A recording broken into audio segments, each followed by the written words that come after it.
Here we have breaking news on NDTV Profit. It is the final order of SEBI, the markets regulator, that we are looking at, this final order on the Adani Hindenburg case. Now, the regulator, SEBI, has found that all the allegations against the Adani Group could not be established in this particular case. There has been no liability that has been found on Adani Ports and the Special Economic Zone, on Adani Power, on Adani Enterprises, on Rajesh Shantilal Adani, Gautam Shantilal Adani, Jogeshinder Singh.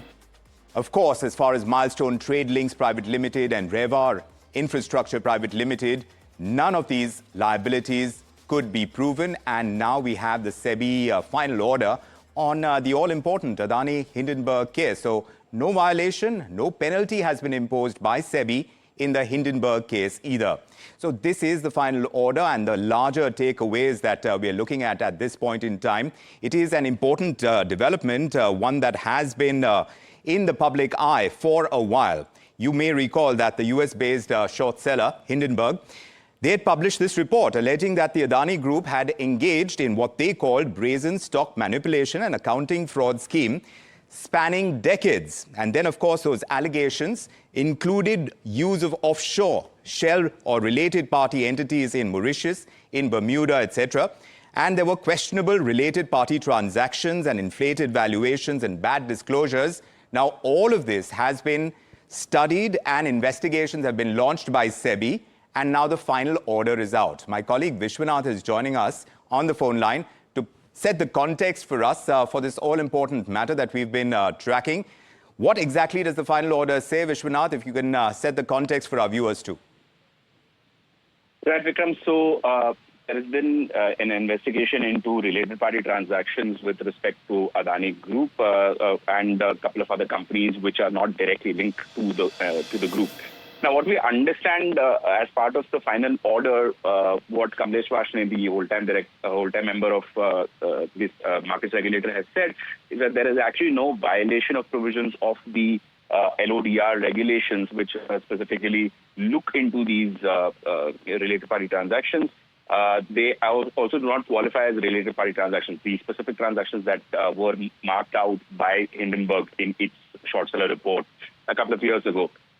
According to what the SEBI order says, plain reading of the LODR regulations reveals that the transactions between the listed company with unrelated parties is not covered with the definition of related party transactions. That's why this cannot be noted.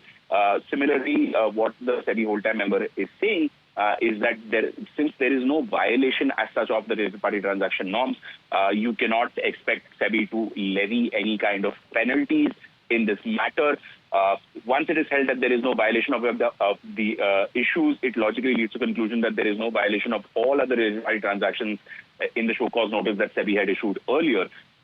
Simply what the order says is that once they have looked at all the allegations that were posed, investigated those through over a long period of time, they've come to the conclusion that there is absolutely no merit in these allegations, and that is why SEBI's order is important, and the directions that have been detailed today are important. They indeed are important. I wonder if you've had a chance to speak to any legal expert. Of course, we are going to connect in a short bit, but does the fact that what SEBI is saying in its report, that the allegations could not be established, does it amount to a conclusive exoneration in the matter as it stands today? Vikram, to be honest, I have not had a chance to speak to any expert yet. The orders just dropped, and of course, all of us are still reading through it. Having said that, in the past, whenever legal sort of experts have been consulted, specifically on NDTV Profit, about the merit in these allegations that were posed by Hindenburg, they've all unequivocally opposed those allegations, and they've said that they do not actually mean much.